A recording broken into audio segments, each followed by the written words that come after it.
연매출액 5억에서 10억 원까지의 가맹점의 경우 수수료율을 1.4%로 내리는 등 자영업자의 카드 수수료율을 인하하는 방안이 나왔습니다. 24만 점포가 연간 214만 원의 부담을 줄일 수 있을 것으로 계산됐습니다.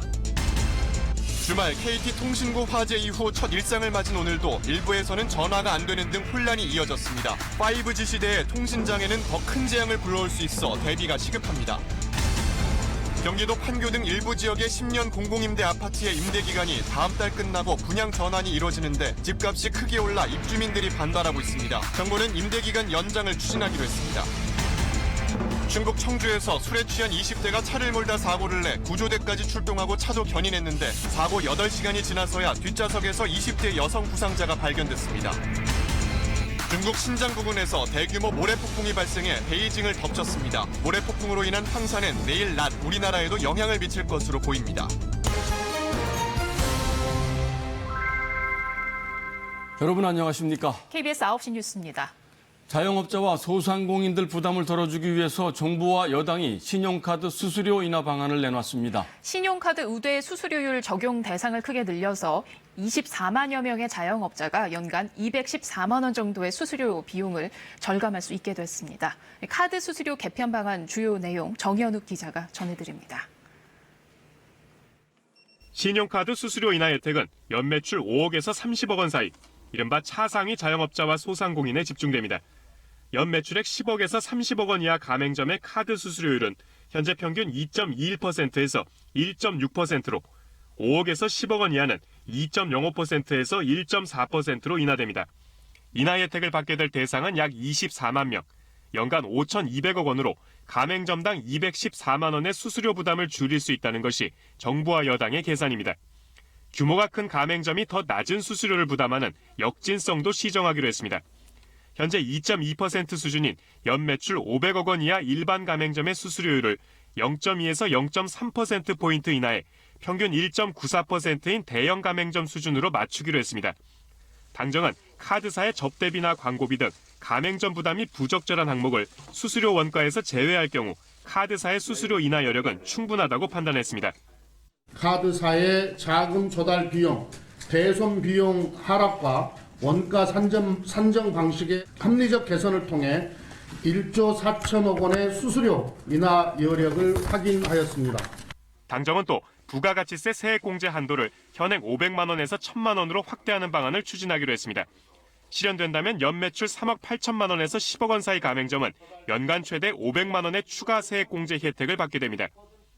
당정은 이번 조치가 카드사의 수익에 부정적인 영향을 미칠 수 있다는 점을 인정하고 카드사의 컨설팅 업무를 허용하는 등 수익원 다변화를 통해 비용 절감을 유도하기로 했습니다. KBS 뉴스 정현욱입니다. 이번 개편안에 대해서 자영업자나 소상공인들은 대체로 환영하는 분위기입니다. 그러나 카드회사 노조는 도저히 수용할 수 없다면서 총파업까지 예고하는 등 강력히 반발하고 있습니다. 왜 그런 건지 이어서 김수현 기자입니다. 이것만 안 하시겠다고요. 카드사 노조는 정부의 계산대로 카드사들이 수수료를 내릴 여력이 도저히 없다며 강력히 반발하고 있습니다. 정부의 안대로라면 카드사들이 적자에 빠지고 결국 대량 해고도 불가피하다는 겁니다. 중소 가맹점 수수료를 낮출 수밖에 없다면 대기업 가맹점의 수수료는 올려달라고도 요구했습니다. 받아들여지지 않으면 총파업도 불사하겠다고 밝혔습니다. 대기업 가맹점들이 이 수수료 발표를 보고 또 카드사들 옥죄서 수수료 인하를 요구한다고 하면 그로 인해서 카드 산업 자체가 말살될 수 있다는. 카드사들은 수수료를 덜 받고도 수익을 내기 위해선 결국 마케팅 비용을 줄여야 한다는 입장입니다. 지난해 카드사들이 제공한 무이자 할부나 포인트 적립 등의 각종 부가 서비스 혜택 규모는 5조 8천억 원으로 추산됩니다. 카드사들이 받는 연회비의 7배를 넘습니다. 정부도 이 비용을 줄이라고 요구하고 있기 때문에 소비자 혜택 축소는 불가피한 상황입니다. 소비자들로부터 불만의 목소리가 나올 수도 있습니다. 사실 그런 마일리지라든지 이런 것들 때문에 신용카드 쓰는 경우 되게 많거든요. 근데 그게 줄어든다 그러면은 신용카드에 대한 어떤 꼭 사용해야 되는지 메리트가 줄 거라고 저는 생각을 해요. 중소상인과 자영업자들은 수수료 인하는 환영하지만 궁극적으론 협상권이 있어야 한다며 단체 협상권을 인정해 줄 것을 정부에 요청했습니다. KBS 뉴스 김수현입니다. 카드사들이 정말 수수료를 내릴 여력이 없는 건지, 수수료를 내리면 소비자들이 받던 혜택은 얼마나 줄어드는 건지 좀 더 자세한 내용 알아보겠습니다. 이 자리에 경제부 이중근 기자 나와 있습니다. 이 기자 어서 오십시오. 그 카드사 노조 측 반발이 생각보다 큰데요. 네. 왜 그런 겁니까? 우선 예상보다 인하폭이 너무 크다는 겁니다. 카드사들은 사실 인하폭을 총액 기준으로 1조 원 정도 예상하고 있었거든요. 네. 그런데 이게 1조 4천억 원이 됐죠. 정부로서는 최저임금 인상 등으로 인한 자영업자들의 부담을 줄여주기 위해서 예년보다 좀 더 깐깐한 기준으로 수수료를 조정한 게 사실입니다. 네. 그러니까 카드사들이 부담이 커졌다고 말하는 것도 어느 정도는 사실이라는 겁니다. 그렇다 하더라도 정부가 아예 불가능한 수준으로 수수료를 내리라고 하는 건 아닐 것 아닙니까? 어떻습니까? 네, 정부의 계산은 그렇습니다. 그런데 카드사들의 말은 조금 다른데요. 우선 카드사들을 다 합쳐서 올해 순이익이 1조 7천억 원 정도 예상됩니다. 네. 경기도 안 좋고 하니까 내년에 좀 더 어려울 것으로 보고 있는데요. 이런 상황에서 정부의 인하안을 그대로 적용하면 내년에는 적자가 될 수도 있다. 이렇게 주장하고 있습니다. 아, 그렇군요. 그래서 정부가 하는 얘기가 카드사들 마케팅 비용을 줄여라 이런 거 아니겠습니까? 네, 이거는 그렇습니다. 타당해 보이는 지적인데 어떻습니까? 우선 카드사들의 마케팅 비용은 해마다 늘고 있는데 지난해 기준으로 6조 1천억 원 정도 됩니다. 예. 정부는 이 비용이 카드 수수료로 전가되고 있다 이렇게 보고 있는데요. 할인이나 포인트, 무이자 할부 같은 혜택들이 여기에 포함됩니다.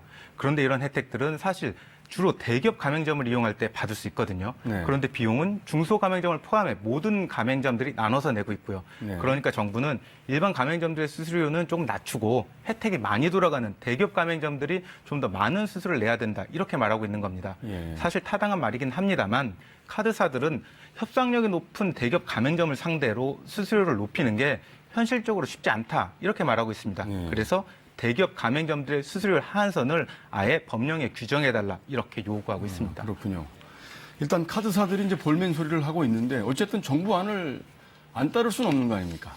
네, 그렇습니다. 우선 매출액 30억 원 이하 가맹점들의 우대 수수료율 이건 시행령에 들어가거든요. 네. 따라야 되죠. 예. 그리고 500억 원 이하 가맹점들에 대해서 정부는 인하를 유도하겠다 말하고 있는데 금융당국의 검사권, 감독권을 갖고 있습니다. 사실 말을 듣지 않을 수 없습니다. 그래서 카드사들이 울며 겨자 먹기긴 하지만 네. 따를 수밖에 없는 거죠. 아, 그렇군요. 그 이제 수수료를 인하하면 네. 마케팅 비용이 이제 줄여서 수수료를 인하하겠다는 건데 이러면 네. 이제 소비자들 혜택이 줄어든다 이게 카드사들 주장 아니겠습니까? 혜택이 어느 정도나 줄어드는 겁니까? 네, 우선 당장 혜택을 줄이기는 좀 어렵습니다. 우선 소비자들의 눈치도 봐야 되고요. 네. 그리고 혜택을 줄이기 위해서는 약관을 바꿔야 되는데 한 번 정해진 약관은 3년 안에 바꿀 수는 없거든요. 네. 그래서 우선 새로 출시되는 카드들부터 혜택이 줄어드는 상태에서 시장에 나올 걸로 보고 있습니다. 네. 기존 카드들도 물론 단계적으로 혜택이 조금씩 줄어들 걸로 보이고요. 그리고 연회비를 높이는 방안도 고려하고 있는데 이 역시 당장은 어려울 것 같습니다. 네, 그렇군요. 이중근 기자 오늘 설명 잘 들었습니다. 네, 지난 주말 벌어진 KT 통신구 화재로 불편 겪으신 분들 많으시죠. 주말 동안 긴급 복구가 어느 정도 이루어졌지만은 첫 일상을 맞은 오늘도 후폭풍은 계속됐습니다. 그러나 예상보다는 혼란이 크지 않아서 그나마 다행이었습니다. 김범주 기자입니다. KT 통신장애로 주말 대목을 놓친 초밥 가게. 인터넷 주문은 정상화됐지만 유선 전화는 여전히 불통입니다. 인터넷 주문만 되고 지금 전화가 안 되니까 답답하죠. 뭐 언제 저게 이제 개통이 된다, 뭐 그런 거 하나도 없고. 후폭풍을 겪이는 배달 대행 업체도 마찬가지. 큰 고비는 넘겼지만 아직 평소 매출을 회복하진 못했습니다. 주문량으로 봤을 때는 3분의 2 정도는 복구가 된 것 같아요. 홀 수로 따지면은 그래도 많이 줄었죠. 통신대란의 생채기는 공공기관에도 예외가 아니었습니다. 구청이 운영하는 방범용 CCTV 40여 대는 사흘째 먹통입니다. KT는 무선망의 86%와 유선망의 98%를 복구했다고 밝혔지만 일부 지역에선 장애가 계속된 겁니다. 그러나 우려했던 금융거래나 병원 진료, 민원 서류 발급 같은 업무에선 큰 혼란이 없었습니다. 자영업자들의 카드 결제도 거의 정상화됐습니다. 그렇다고 놀란 가슴이 완전히 진정된 건 아닙니다. 태어나서 이제 그렇게 통신이 안 되는 게 처음 느껴보는 감정이어서 외롭고 혼자 남겨진 것 같고 좀 무서웠어요. 주무부처 장관이 이동통신 3사 수장들을 불러 모았는데 사고 재발을 막기 위한 군기잡기 성격이 강했습니다. 통신 3사가 재해나 유사시에 같이 공동으로 이런 부분을 어떻게 대응할 건지에 대한 KT가 정확한 시점을 밝히지 않고 있는 가운데 완전 복구까지는 일주일 정도 더 걸릴 거란 전망이 나오고 있습니다. KBS 뉴스 김범주입니다. 이번 통신 대란이 급기야 인명사고로까지 이어졌습니다. 통신망 장애로 119 구급전화 연결이 끊기면서 70대 심장마비 환자가 제때 구호 조치를 받지 못해서 결국 숨졌습니다. 이어서 김지숙 기자입니다. KT 통신망 장애가 계속되던 어제 새벽, 서울 신수동 주택가에 119 구급차가 도착합니다. 76살 주모 씨가 어지럼증을 호소하며 쓰러진 겁니다. 어머니가 그냥 이렇게 죽어 누셨대요. 그래서 저희 아버지가 전화로 119 신고를 했는데 전화가 안 됐대요. 주 씨가 쓰러진 시각은 새벽 5시쯤. 남편이 집 전화로 119에 신고하려 했지만 전화는 먹통이었습니다. 5시 26분 급히 집으로 온 아들 말에 따라 휴대전화 긴급통화로 119에 전화를 걸었습니다. 두 차례 신호는 갔지만 통화가 되지 않았습니다. 결국 지나가는 차를 붙잡은 뒤 전화를 빌려 119 상황실과 통화가 됐습니다. 5시 29분쯤이었습니다. 119에 전화가 연결되기까지 30분이 걸린 겁니다. 뒤늦게 구조대가 도착했지만 주 씨는 결국 숨졌습니다. 아버지가 전화가 연결이 안 되니까 골드 타임을 놓친 것 같아서 저희 유족들은 좀 허망한 생각을 많이 갖고 있어요. KT는 사고 사실은 파악하고 있지만 현재로선 입장을 밝히기 어렵다고 전했습니다. 화재 원인 감식은 오늘도 계속됐습니다. 국립과학수사연구원도 감식단에 합류했습니다. 합동감식단은 누군가의 고의나 과실로 불이 붙었을 가능성은 일단 낮다고 밝혔습니다. 통신선 이외에 여기 이제 화재 감지 설비, 또 감지 설비를 위한 배터리, 또 여기 이제 이를테면 배연 팬이라든지 이런 것들이 설치돼 있다고 한다면 그런 쪽의 화재 위험성이라든지 발화의 가능성도 충분히 있을 수 있거든요. 감식단은 국과수 감정 결과를 지켜본 뒤 3차 감식 여부를 결정할 예정입니다. KBS 뉴스 김지숙입니다. 이번 통신 대란 사태를 놓고 국회에서는 오늘 긴급 현안 보고가 있었습니다. 여야 의원들은 정부와 KT의 무능과 무대책을 한 목소리로 질타했습니다. 한 달치 통신비를 감면해주겠다는 KT의 보상안도 터무니없다는 비판이 쏟아졌습니다. 계속해서 황현택 기자입니다. 의원들은 이번 사고의 원인을 안전 불감증, 특히 비용 절감에 따른 예고된 인재로 규정했습니다. 이번 사태가 안전 외주화가 부른 저는 인재라고 볼 수밖에 없다. 이를 보완하지 못한 정부의 부실한 관리 감독도 도마 위에 올랐습니다. 통신망이 땅 밑에 다 어떻게 지하에 매설되어 있는지 다 아십니까 지금?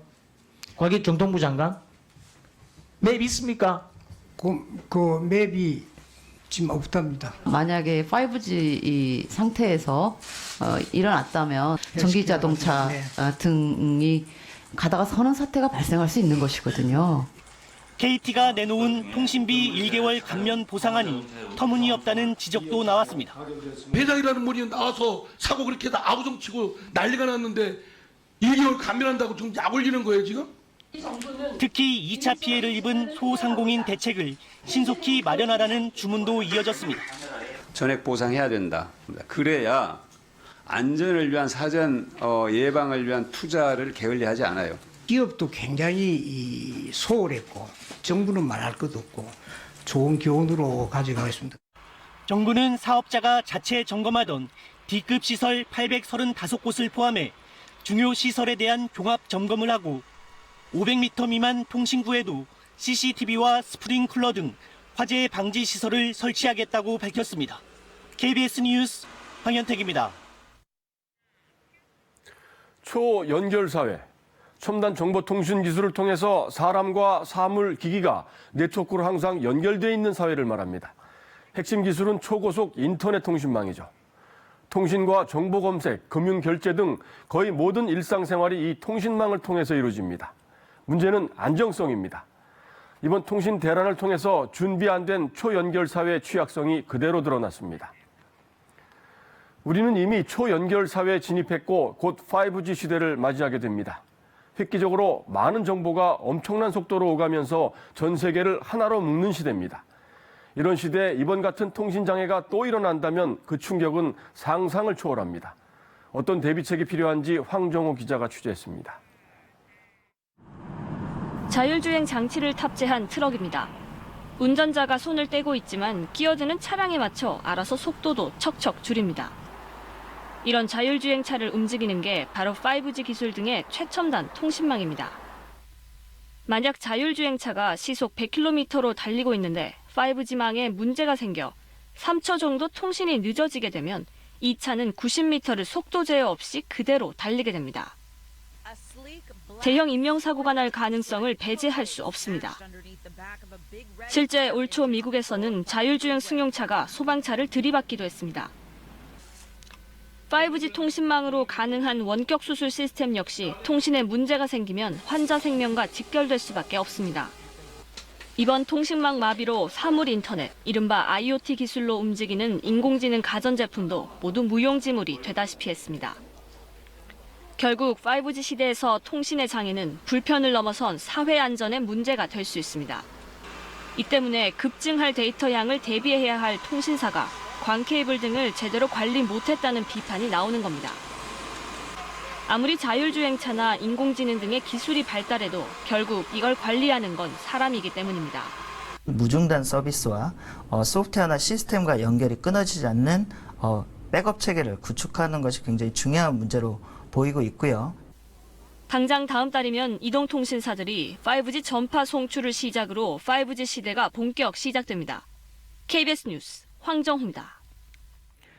다음 소식입니다. 국회가 또 삐걱거리고 있습니다. 내년도 예산안 국회 처리 법정 시한이 이제 일주일도 남지 않았는데 예산 심사가 갈등 끝에 파행됐습니다. 빠듯한 일정 속에 졸속 심사 우려가 높아지고 있는데요. 국회 연결하겠습니다. 조태흠 기자. 지금 예산 심사를 밤을 새서 해도 모자랄 상황인데 왜 또 어그러진 건지요? 파행된 이유가 뭡니까? 네, 유류세 인하에 따른 세수결손 4조 원의 대책을 둘러싼 여야의 의견 차이가 이유입니다. 얼마 전 정부가 세금을 깎아서 기름값을 낮추는 정책을 발표했는데요. 이 때문에 줄어든 중앙정부의 세금 수입이 4조 원 정도 됩니다. 자유한국당과 바른미래당은 정부의 수입이 4조 원 줄었으니 내년도 예산안을 짤 때도 대책을 내놓으라고 주장해왔습니다. 그런데 정부가 제대로 된 대책을 내놓지 않아 심사를 할 수 없으니 대책이 나올 때까지 심사를 보이콧할 수밖에 없다는 겁니다. 반면 더불어민주당은 세입 조정안도 아직 확정되지 않았고 예산소위의 감액 심사도 마무리되지 않아서 그러니까 수입이 얼마나 줄어들고 예산을 어디서 얼마나 깎을지 대강의 틀도 나온 게 없어서 정부가 대책을 내놓고 싶어도 내놓지 못하는 건데 야당이 무리한 요구를 하고 있다고 주장하고 있습니다.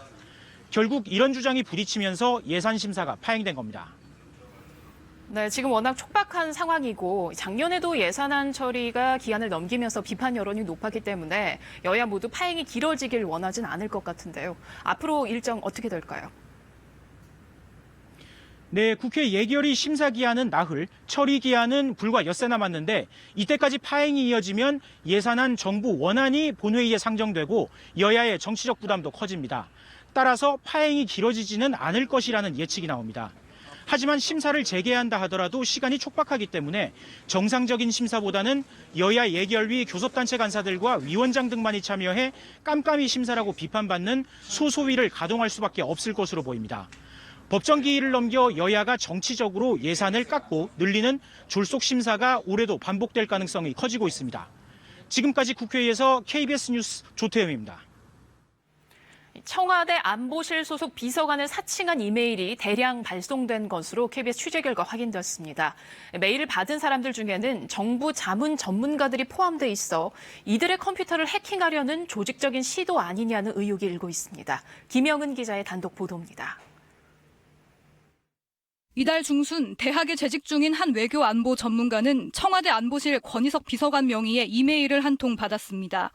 보낸 사람 이름이나 이메일 주소로 밀어 별 의심하지 않고 열어봤더니 모 대학 행사에서 발표할 발표 내용 자료로 대외비에 속하니 보안에 신중해 주시길 바란다는 내용이 담겨 있었습니다.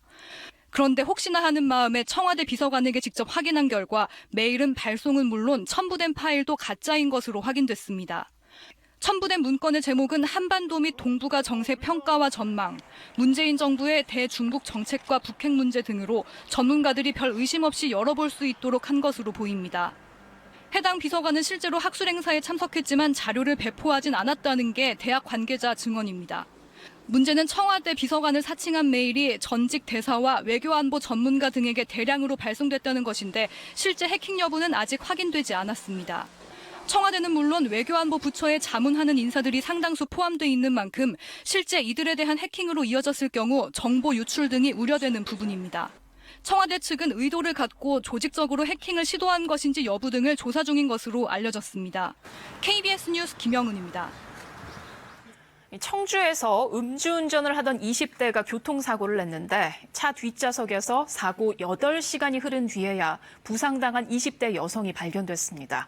운전자와 동승자 모두 차에 또 다른 탑승자가 있다는 얘기를 하지 않아서 경찰도 차 내부를 살펴보지 않았다고 합니다. 이 여성은 현재 위중한 상태인데요. 송낙규 기자가 취재했습니다. 이른 새벽 빠르게 달리던 승용차가 중앙분리대를 들이받고 멈춰섭니다. 잠시 뒤 순찰차와 119 구급차가 잇따라 도착합니다. 차를 운전한 26살 김모 씨의 혈중 알코올 농도는 면허 취소 수준인 0.116%였습니다. 조수석엔 함께 술을 마셨던 친구가 타고 있었습니다.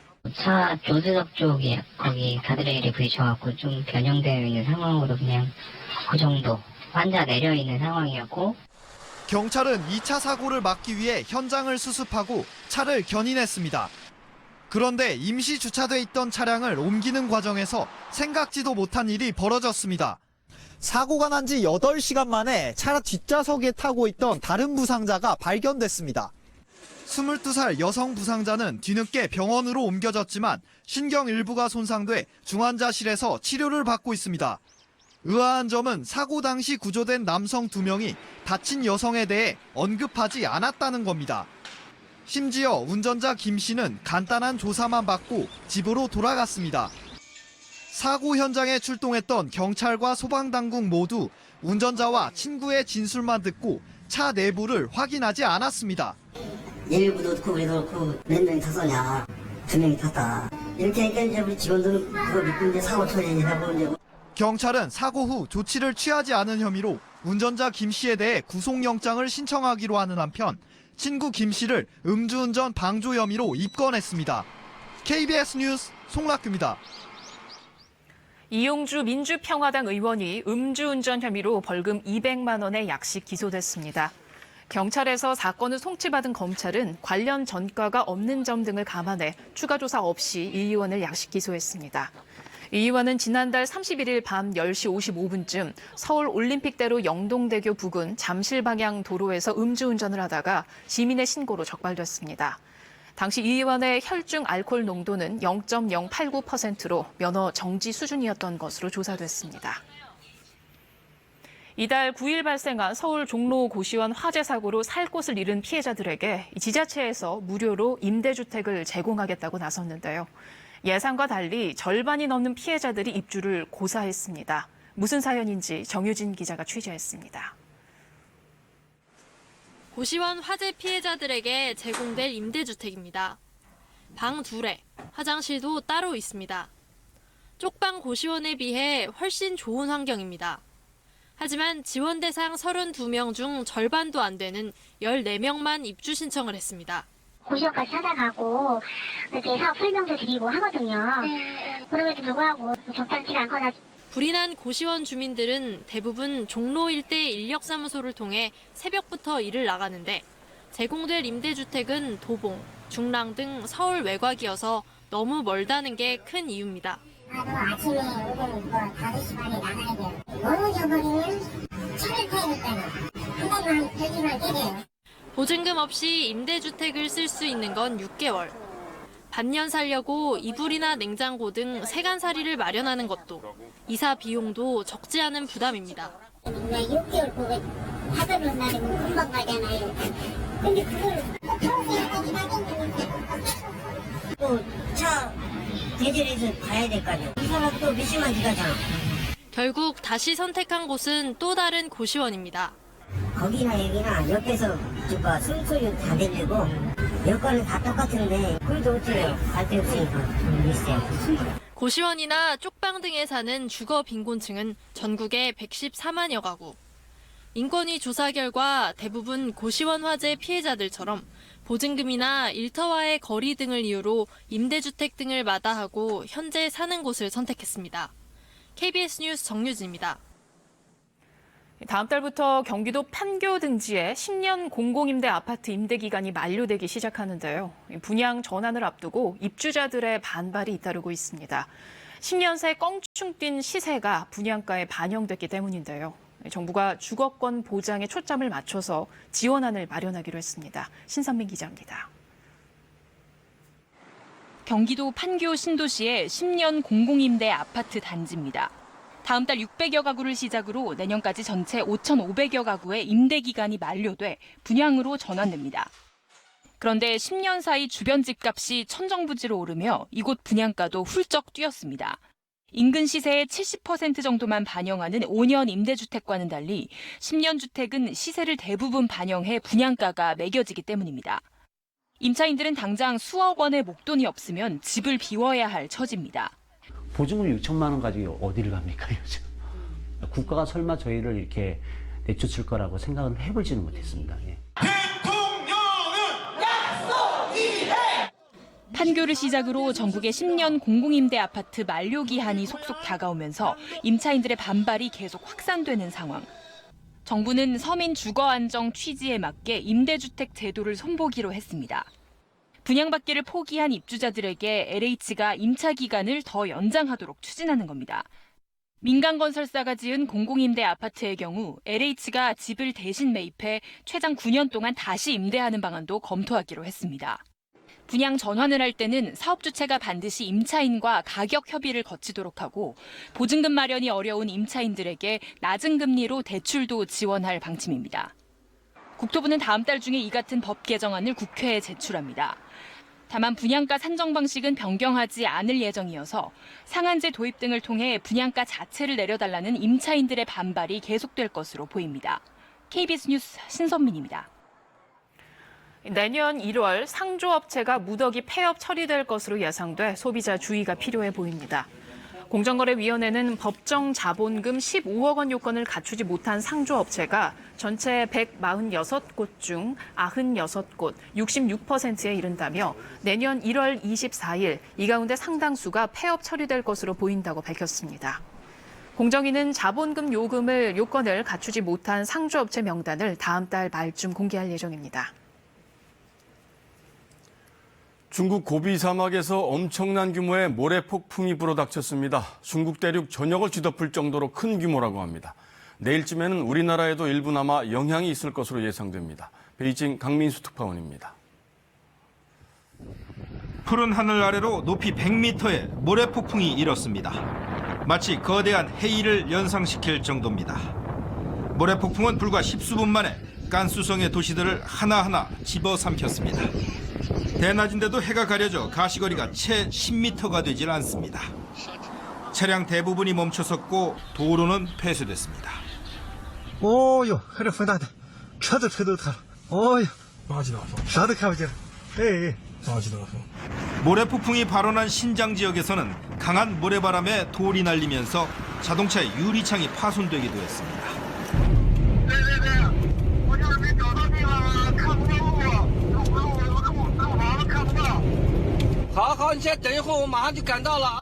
출동했던 경찰관의 주머니에서 쏟아져 내리는 모래는 폭풍의 위력을 실감케 합니다. 모래 폭풍은 편서풍을 타고 중국 대륙 전역을 뒤덮었습니다. 이미 베이징도 모래 폭풍의 영향권에 들어갔습니다. 초미세먼지에 때 아닌 겨울 황사까지 겹치면서 베이징의 공기질은 최악인 6등급을 기록했습니다. 베이징의 외곽순환도로와 9개 고속도로도 폐쇄됐습니다. 모래폭풍은 우리나라에도 영향을 미칠 것으로 보입니다. 기상당국은 중국 황사가 내일 낮 서울을 중심으로 한반도에 영향을 미칠 것으로 예보했습니다. 베이징에서 KBS 뉴스 강민수입니다. 우리나라도 오늘 미세먼지가 극성을 부린 하루였습니다. 전국 대부분 지역에서 미세먼지 농도가 나쁨 수준까지 떨어졌습니다. 이럴 때면 정부는 흔히 마스크를 쓰고 외출을 하라고 권장을 하는데 이게 과연 적절한 대응책일까요? 이정훈 기상전문기자입니다. 초미세먼지 농도가 40마이크로그램으로 나쁨 단계를 보인 서울거리. 마스크를 쓴 사람들이 여기저기 눈에 띕니다. 감기 같은 거는 걸리지 않았는데 미세먼지가 너무 심하다고 해서 혹시라도 호흡기 이런 쪽이 안 좋아질까 봐. 기상캐스터나 항상 나쁘다고 많이들 얘기를 해가지고 쓰고 나오게 됐어요. 서울시가 보낸 문자에는 보건용 마스크를 준비하라는 내용이 들어 있습니다. 건강 상태에 관계없이 마스크 착용을 권하는 언론 보도도 많습니다. 문제는 이러한 보건용 마스크는 일회용인데다 가격도 비싸서 적지 않은 비용을 개인이 떠안게 된다는 점입니다. 편의점에서 파는 보건용 마스크는 한 개 3,000원 정도.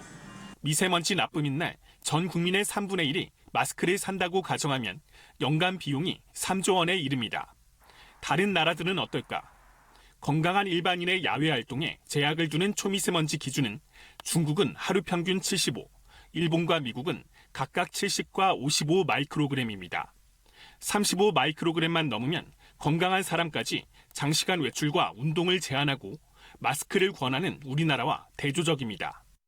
문제는 마스크 착용이 오히려 건강에 해로운 사람이 있다는 겁니다. 다른 나라의 경우에는 마스크 착용에 따른 여러 가지 부작용들을 오히려 경고하고 있습니다. 특히 심장질환자, 폐질환자, 임산부에 대해서는 각별한 주의를 요청하고 있습니다. 전문가들은 과학적인 근거를 바탕으로 한 미세먼지 대응 요령이 마련돼야 한다고 조언합니다. KBS 뉴스 이정훈입니다. 이렇게 미세먼지가 심해지면 정부가 비상저감 조치를 내리지만 이것도 뒷북 행정이라는 비판이 많습니다. 시민들 불편만 가중시키고 공기질 개선 효과는 별로 없다는 얘기입니다. 어떻게 해야 좋은 건지 손소영 기자가 전해드립니다. 고농도 미세먼지가 하늘을 뒤덮은 지난 6일. 서울은 초미세먼지 농도가 평소 3배인 71 마이크로그램까지 치솟았습니다. 그런데 정작 비상저감 조치는 하루 뒤에야 시행됐습니다. 오래된 경유차 운행을 중단하는 등 후속 조치가 취해졌지만 뒷북 행정이라는 비판을 받았습니다. 현행 규정상 비상저감 조치는 50 마이크로그램을 넘은 초미세먼지 평균 농도가 다음 날까지 이어질 것으로 예보될 때 내려지기 때문입니다. 대기 환기 조건이 매우 나쁜 이런 일기 패턴 하에서 고농도가 만들어졌기 때문에 이미 그때 발생원 관리를 해봤자 사람들에게 불편만 줄 뿐인 것이지 그다지 대기질을 개선을 시킬 수는 없는 겁니다. 이 때문에 고농도 미세먼지가 발생할 수 있는 기상 조건이 형성됐을 때 대기오염 가능성 예보를 하고 사전에 배출원을 줄이는 선제적인 대책이 필요합니다. 한전의 전력 구매 방식을 바꾸는 것도 미세먼지 관리에 도움이 될 수 있습니다. 미세먼지 농도가 높은 기간에는 석탄 대신 풍력 같은 친환경 에너지를 우선적으로 구매하는 겁니다. 여러 광역단체가 함께 참여하는 저감 조치도 필수입니다. 광역적인 측면에서 미세먼지는 관리가 필요하다고 말을 하고 있는데도 불구하고 지역적인 차이에 의해서 어떤 관리 대책들이 통합적으로 운영되지 못하는 내년 2월 비상저감 조치를 전국으로 확대하는 미세먼지 특별법이 시행되지만 예보와 사전 대응을 강화하는 방안은 여전히 빠져 있습니다. KBS 뉴스 손서영입니다. 일제시대 독립운동가의 공적을 가로채거나 아예 가짜 독립유공자를 만들어서 공적을 챙기는 부도덕한 사람들이 있습니다. 정부가 이런 몰상식 비양심을 모두 찾아내서 독립유공자 보상금을 전액 환수 조치하기로 했습니다. 김경진 기자입니다. 독립운동가 김진성 지사의 아들 김세걸 씨. 20년 전 우연히 부친을 사칭한 동명이인의 가짜 독립운동가를 발견했습니다. 그리고 그 가짜를 쫓다가 그 집안에서 3대에 걸쳐 모두 5명이 가짜 공적으로 독립유공자가 됐다는 사실을 알게 됐습니다. 엉뚱한 후손들 조카라고 써 있어요. 우리 아버지 그 공적을 도용한 그 집안에 또 한 놈이 이것도 가짜다. 실제 독립운동가와 생김새와 출생지도 달랐지만 당시 국가보훈처는 제대로 확인도 하지 않은 채 훈장을 수여했습니다. 그중 한 명은 유관순 열사와 같은 애국장 3등급을 받았습니다. 이 일가는 4억 5천만 원의 보상금까지 챙겼습니다. 정부는 문제가 제기된 지 20년이 지난 8월이 되어서야 이들에게 부여된 서훈을 취소했습니다. 하지만 보상금은 대부분 돌려받지 못했습니다. 현행법상 최근 5년 내에 지급된 금액에 대해서만 환수할 수 있기 때문입니다. 개선책 마련에 나선 정부는 내년에 3.1운동 100주년을 맞아 가짜 독립유공자로부터 보상금 전액을 환수할 수 있도록 법률 개정을 추진하기로 했습니다. 또 추가로 가짜 독립유공자를 찾기 위한 전수조사도 실시하기로 결정했습니다. 보훈처는 선정 과정을 면밀히 들여다보고 허위 공적이 발견되거나 친일 행적이 발견될 경우 서훈을 취소한다는 방침입니다. KBS 뉴스 김경진입니다. 고용 불안에 시달리는 대학 강사들의 처우 개선을 위한 강사법 개정안이 국회 통과를 앞두고 있습니다. 하지만 대학가에서는 이를 역행하는 움직임이 일고 있는데요. 내년 8월 법 시행을 앞두고 시간 강사들의 수업을 줄이고 있습니다. 먼저 김소영 기자입니다. 서울 성공회대학교 교무처가 지난 14일 학과장들에게 보낸 이메일입니다. 새 강사법이 시행되면 대학 재정에 큰 영향을 받는다며 처장단에 잠정 결정 사항을 전달합니다. 내년 학기 과목 개설을 논의는 하되 외래 교수 섭외는 중지하라. 전임 교원, 즉 시간 강사가 아닌 교수들의 강의 시간을 늘리라고 돼 있습니다. 교무처에서 그렇게 메일을 보냈던 거는 맞다고 하고요. 논의를 위한 내용이었다고 말씀을 하시네요. KBS가 서울 시내 32개 주요 대학의 강사법 대응 현황을 물어보니 대부분인 26개 대학이 관련 논의 중이라고 밝혔습니다. 상당수가 성공회대와 비슷하게 대응을 준비 중인 것으로 파악됐습니다. 스스로도 그 움직임이 노출되는 것이 비도덕적인 문제를 노출하고 있다라고 생각을 하고 있기 때문에 감추고 있는 그런 대학들이 많다고 생각이 됩니다. 재정 사정이 더 안 좋은 지방대와 전문대는 이미 대응에 나섰습니다. 2010년 시간 강사가 처우 개선을 요구하며 스스로 목숨을 끊었던 조선대학교. 학생 수가 20명이 안 되면 폐강하던 걸 30명으로 늘리기로 했습니다. 전임 교원의 강의 시간도 확대하기로 했는데 강사법과 상관없다고 주장합니다. 혁신위에서 논의할 사항이지 결정이 된 건 아니다. 시간 강사를 타깃으로 절대 하지 않았다.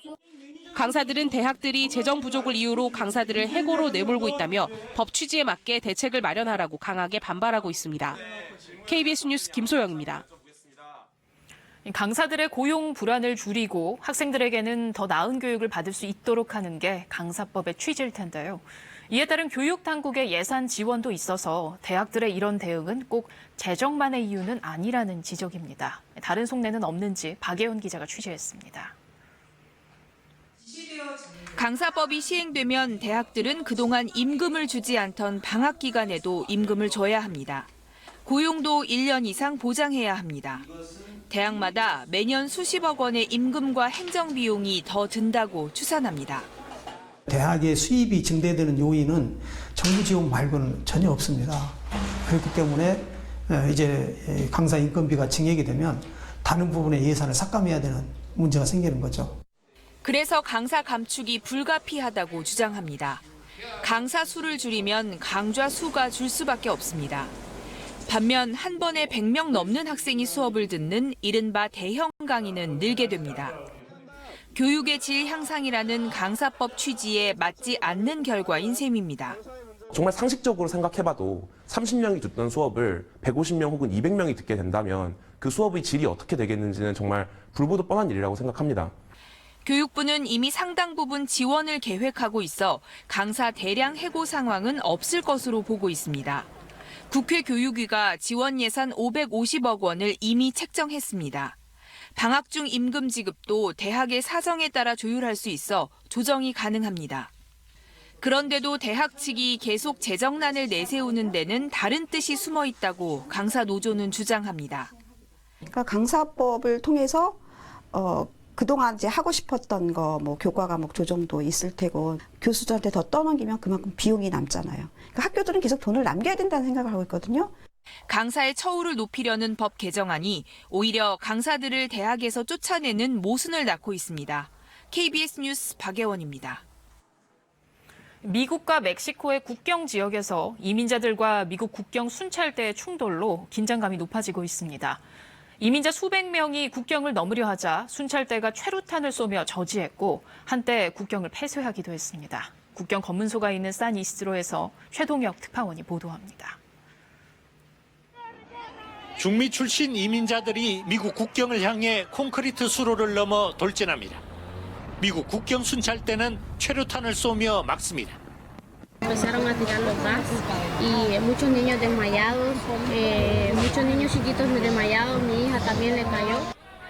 망명 신청을 빨리 받아달라며 시위를 벌이던 이민자 수백 명이 기습적으로 국경을 넘으려 하다가 충돌이 빚어졌습니다.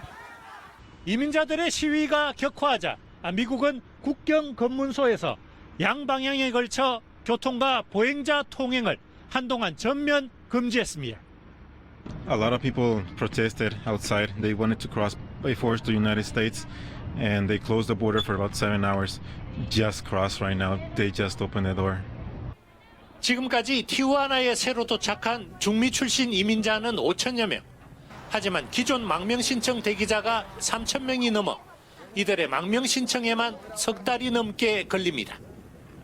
게다가 트럼프 정부는 망명 신청자의 미국 체류를 허용하는 현행법과 상관없이 망명 신청 승인 전까지는 이민자들의 입국을 불허하겠다는 입장입니다. We're going to either have a border or we're not. And when they lose control of the border on the Mexico side, we just close the border. 더욱이 망명 승인을 받는 사람은 극소수에 불과한 상황. 차라리 불법 미입국을 택하는 이민자들이 늘어날 것으로 보여 국경 지역의 긴장감이 높아지고 있습니다. 산 이시도로에서 KBS 뉴스 최동혁입니다.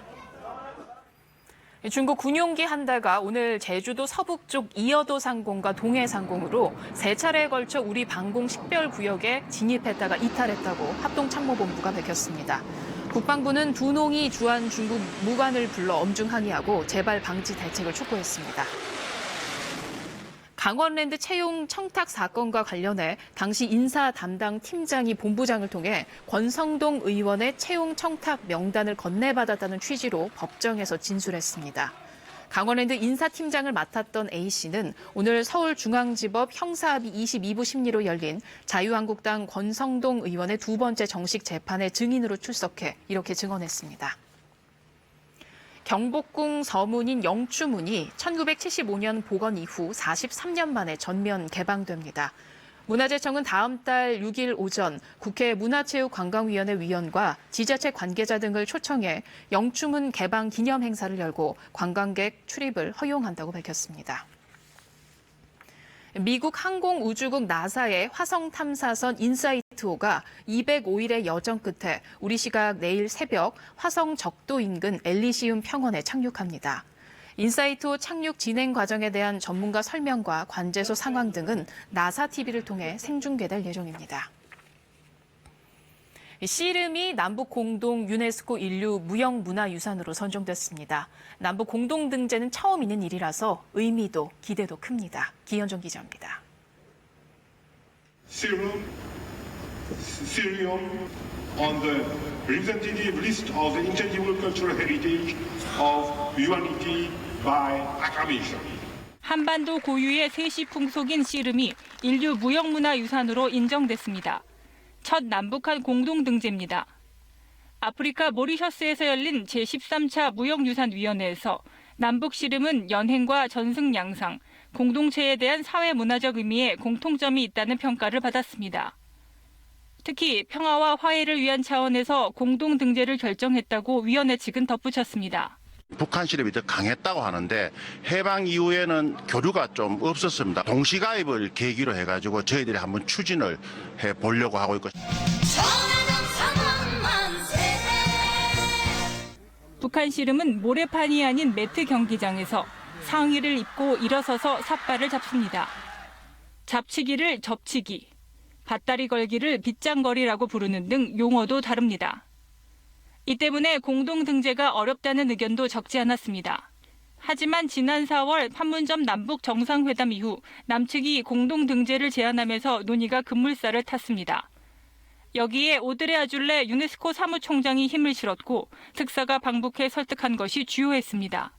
드러나고 이번 기회에 북한의 하야 정부의 우리를 기준으로 부산의 공동구의 관례를 벗어나 통제적인 조치를 취하면서 이번 공동등재를 계기로 비무장지대나 조선왕릉 등 남북한 문화재의 공동등재 추진이 이어질 것으로 전망됩니다.